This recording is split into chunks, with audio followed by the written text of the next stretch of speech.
मैं और मेरा के सभी विचारों से मुक्त होकर मनुष्य को पूर्ण शांति मिलती है।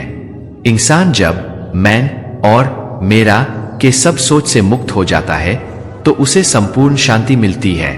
जो जन्मा है उसके लिए मृत्यु उतनी ही निश्चित है जितना कि जो मर चुका है उसके लिए जन्म लेना निश्चित है। इसलिए जो अपरिहार्य है उसके लिए शोक मत करो। जन्म हुआ तो मृत्यु जरूरी है और मृत्यु हुई तो फिर जन्म जरूरी है। इसलिए जो अंतभाव है उसके लिए दुख ना करो। खुशी मन की एक अवस्था है और इसका बाहरी दुनिया से कोई लेना देना नहीं है। सुखा एक भाव है और हमें किसी भी तरह बाहर के बात का कोई लेना देना नहीं है। इसे अपने लिए आसान बनाएं। संगठित हो जाओ और वर्तमान में जियो। आपकी दिन प्रतिदिन की गतिविधियों से आपकी खुशी नहीं छिननी चाहिए। अपने लिए काम को आसान बनाओ। सच्चर और इस पल में जियो। आपके रोजमर्रा के काम आपकी खुशी को नहीं छीनने चाहिए। इस प्रकार गीता मानव भाग्य को पूरी तरह से मानव हाथों में रखती है। इसकी दुनिया नीतिवादी नहीं है, लेकिन नहीं यह अंधे मौके की अभिव्यक्ति है। हम खुद को और अपनी दुनिया को उस आधार पर आकार देते हैं जिस पर हम विश्वास करते हैं, सोचते हैं और कार्य करते हैं, चाहे वह अच्छे के लिए हो या बुरे के लिए। यही तो गीता का कहना है कि इंसान का भाग्य उसके अपने हाथ में है। दुनिया कोई निश्चित नहीं है और ना ही ये अंधा संसार है। हम अपने धर्म का उत्थान करके और सही सोच और व्यवहार करके अपने आप और दुनिया को बनाते हैं, चाहे अच्छे काम हो या बुरे काम। जो खुशी लंबे अभ्यास से आती है, जो दुख के अंत की ओर ले जाती है, जो पहले जहर के समान होती है लेकिन अंत में अमृत के समान होती है, इस तरह की खुशी व्यक्ति के अपने मन की शांति से उत्पन्न होती है।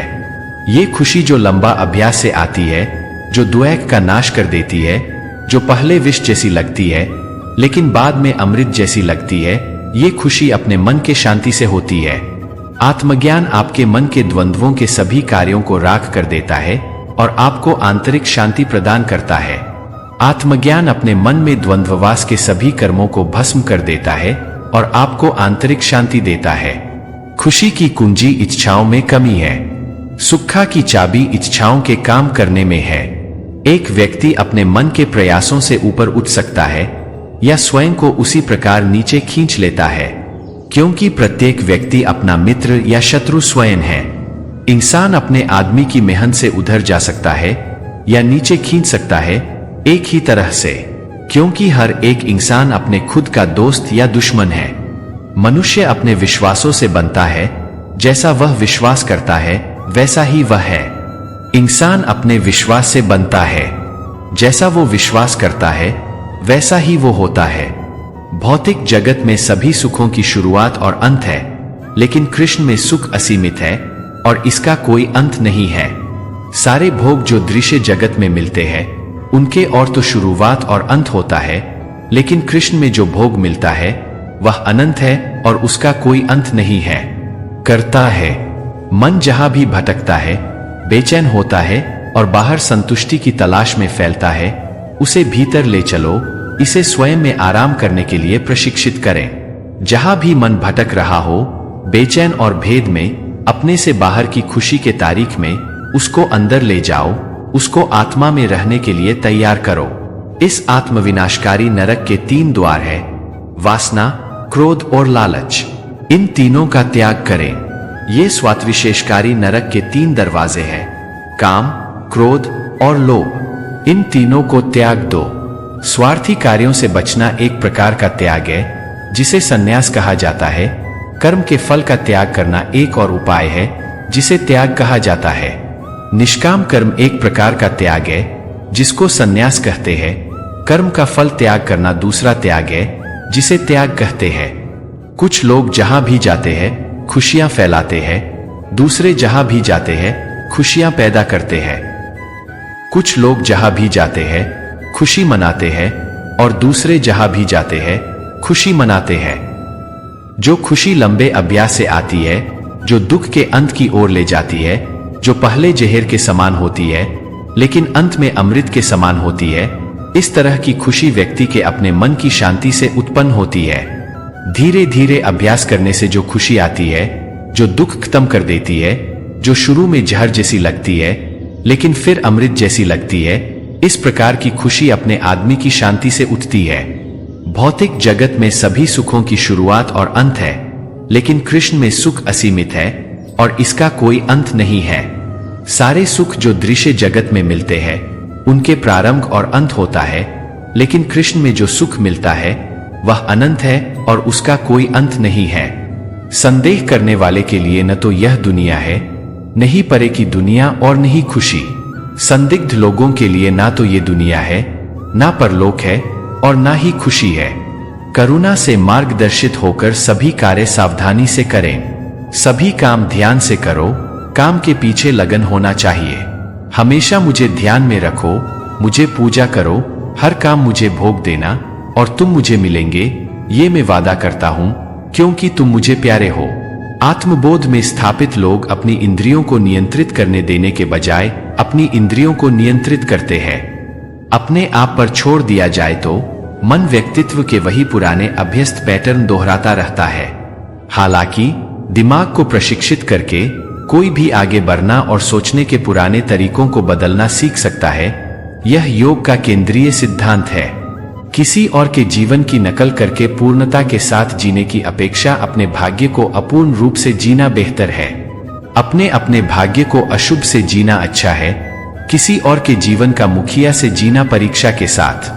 वैराग्य के दृष्टिकोण की शरण लें और आप आध्यात्मिक जागरूकता की संपत्ति अर्जित करेंगे। जो लोग केवल कर्म के फल की इच्छा से प्रेरित होते हैं वे दुखी होते हैं, क्योंकि वे जो करते हैं उसके परिणामों के बारे में लगातार चिंतित रहते हैं। निष्काम कर्म में शरण लो और आप धार्मिक ज्ञान के धन को जमा करेंगे। जो लोग सिर्फ कर्म के फल की इच्छा से प्रभावित होते हैं वो दुखी होते हैं, क्योंकि वो अपने काम के फल के बारे में हमेशा चिंता में रहते हैं। अहंकार संलिप्तता के बिना और इस बात में उलझे बिना कि क्या चीजें उस तरह से काम करती है जैसा हम चाहते हैं, तभी हम कर्म के भयानक जाल में नहीं फंसेंगे। हम अपने कर्तव्यों से विमुख होकर कर्म से बचने की उम्मीद नहीं कर सकते।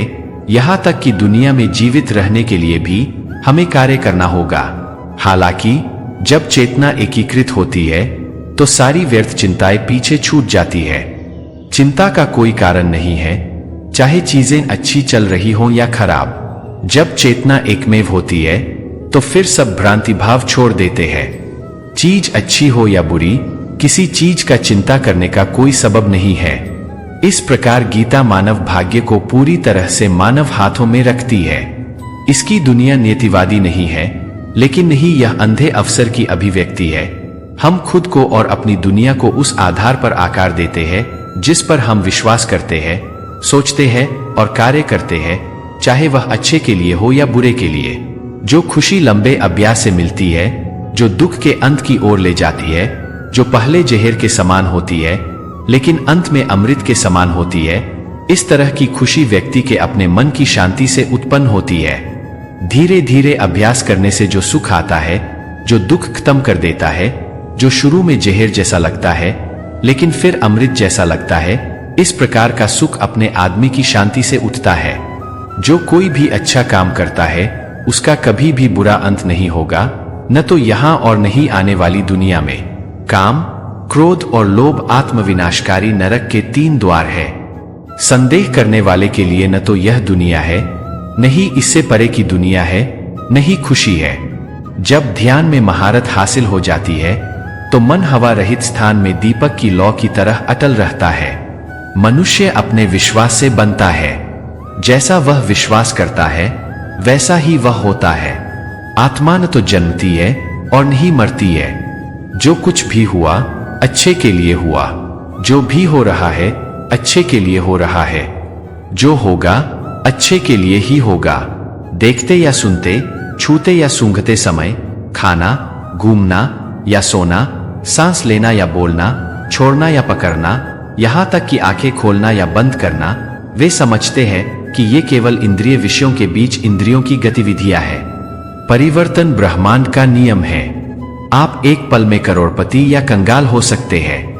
पृथ्वी, जल, अग्नि, वायु, आकाश, मन, बुद्धि और अहंकार, ये मेरी प्रकृति के 8 विभाग हैं। जोश, धैर्य, इच्छा शक्ति, पवित्रता विकसित करें, द्वेष और अभिमान से बचें।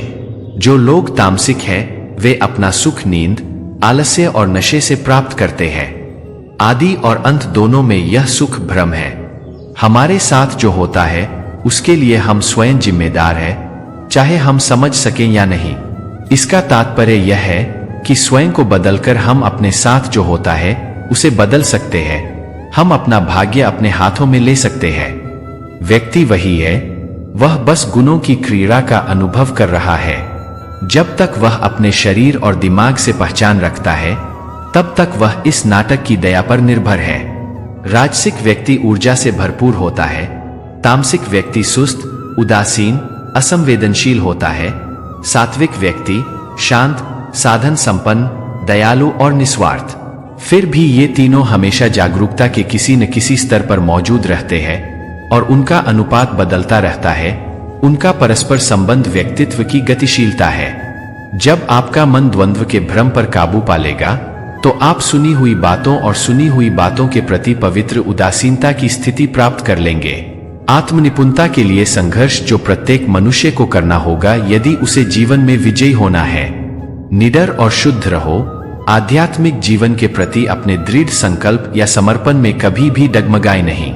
मुक्तहिस्त से 2, आत्मनियंत्रित, ईमानदार, सच्चे, प्रेमपूर्ण और सेवा करने की इच्छा से परिपूर्ण बने।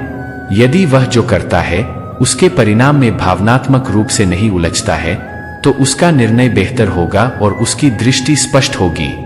तो दोस्तों, उम्मीद करता हूं आप सभी को यह वीडियो पसंद आया होगा। अगर आपको यह पसंद आया हो तो अपने दोस्तों और परिवार के साथ जरूर शेयर करें और चैनल को सब्सक्राइब करना ना भूलें। अपना ख्याल रखेगा। मिलते हैं अगले वीडियो में। राधे कृष्णा।